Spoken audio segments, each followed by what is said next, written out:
Hello, happy Friday. I haven't brought you a Facebook Live this week, so I thought before I cracked open the Friday evening wine, I better jump on. And I'm going to talk to you today about your sales copy and why you should let your sales copy slide and not make it seesaw.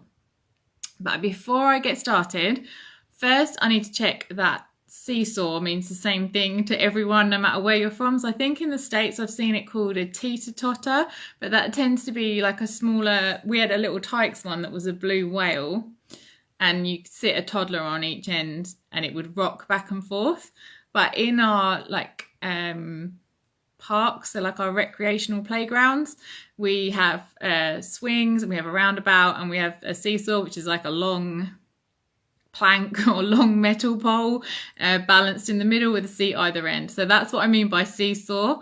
Let me know in the comments if that doesn't make any sense or if you call it something different in the US. Otherwise this analogy will be lost on you, because I want to talk about why you should have your sales copy slide rather than seesaw. And when I say sales copy, this doesn't have to be a sales page. A sales copy is any time you're writing something where you're kind of building up to a call to action at the end and you're trying to drive a particular behavior. So it could be that you're pitching a discovery call and you want people to book a free call with you at the end. Or it could be it can even be an email to your list where what you really want them to do is read the blog post.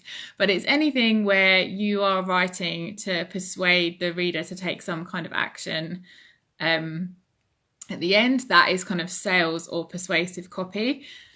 And this will apply to all of that. I see the problem most commonly on sales pages. So that's the example I'll refer to. So I have copy edited, I don't know, like hundreds of sales pages by now. Probably, I don't even want to think about it. We're well past hundreds. And I know that there's advice out there that says you need to tap into the pain that your reader is experiencing or their problem. And then you also need to present them with a solution or a promise of how you're going to make that better. Which is true. When you're writing sales or persuasive copy, you definitely need to touch on those two things. But what I see happen frequently is that the writer seesaws between the two. So that looks like saying, you've got this problem, but you'd want it to be this way, but you're struggling with this. But if only you had this solution, it would help you, but you can't have it right now because of this, but I could help you in this way. And what's happening is you're that's why I call it seesaw. Is that very good? Hang on. Seesaw, like this. So you're taking the reader, like you're making them go up because they know that there's like a promise, there's a solution on the way, and then you're like hitting them back down again because you're speaking to their pain, touching on their pain points, and they're going up and down and up and down. And that will probably make your reader bail. It certainly makes your sales copy less effective. And the reason this doesn't work is because our brains, they want us to, we read by making predictions on what's going to happen next. We don't just take what's on the page at face value. And we don't like very sudden changes in direction. So once you have acknowledged that there's a pain there, if you wrote another pain point and then another one, it's much easier for the reader to gather momentum through that copy because you're headed in one single direction. Whereas when you're seesawing between the two, it's very easy for the reader to lose track and they lose momentum. So they're not making progress through the page. And then if they're not making progress to the page, they're not going to get down to the bottom and they're not going to see what your call to action is. So I liken that to the difference between a seesaw and a slide, which is why I said you need to let your sales copy slide, not make it seesaw. So if you're doing this pain, promise, pain, promise, pain, promise, you're seesawing the reader up and down, up and down, up and down. And they don't like that. And it's very hard to know where you're going with it. And it's hard for them to read it and to get to the bottom of the page. What you want to do is build your argument for the offer that you're going to put to them for your solution. So I say no more than 3, 5 at the absolute most pain points or referring to the problem they've got, but 3 is enough, because all you're trying to do at this point is acknowledge that they've got a problem and prove to them that you understand it. You're not trying to beat them into submission and make them feel so miserable that they're desperate to give you money. So 3 to 5 pain points is enough, and you do them one after the other. And that's like the equivalent of taking them up the stairs, because you're leading them in one direction. And then you present your solution, and then you talk about all the ways in which your solution is going to make their life better. So they gather momentum like they're wee down the slide until you give them the call to action. So you have still had those 2 different directions. You have touched on their pain points, and you have presented the solution to them.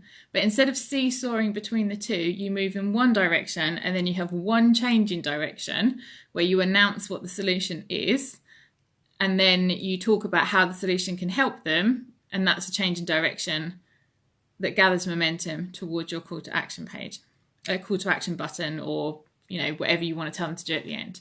So that is the difference between making your sales copy seesaw versus slide. And if you like, one of my favorite things to do, because I'm a bit weird like that, is to gather like great sales copy or social media posts, email, sales pages. When I read someone else doing it really well, I love to look at it and learn from them and see what they've done. So if you pick out some in the next week or so where you think, wow, that's really worked for me, I want you to notice whether they are seesawing between pain and problem, or whether they stick with one single change of direction. So they go in one direction talking about the problem, and then they announce the solution, and then they change direction one time and go into how their solution is going to help you. I have got, that was it. I was just checking my notes. I was like, have I forgotten anything? Nope, I think I'm pretty much there. And I was going to seamlessly link it to my own call to action, which is, I don't know if you've seen it yet, but I've put all of my best free resources and links to the blog posts that support them into one.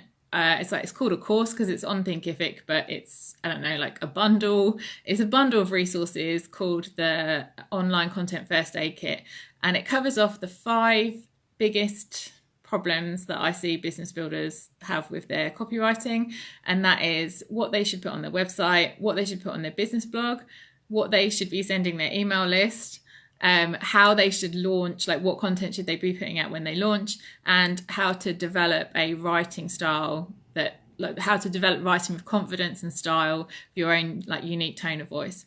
So I've covered off all 5 of those topics within this bundle, and I'll put a link into the description so that you can go and check it out for yourself if you haven't seen it already.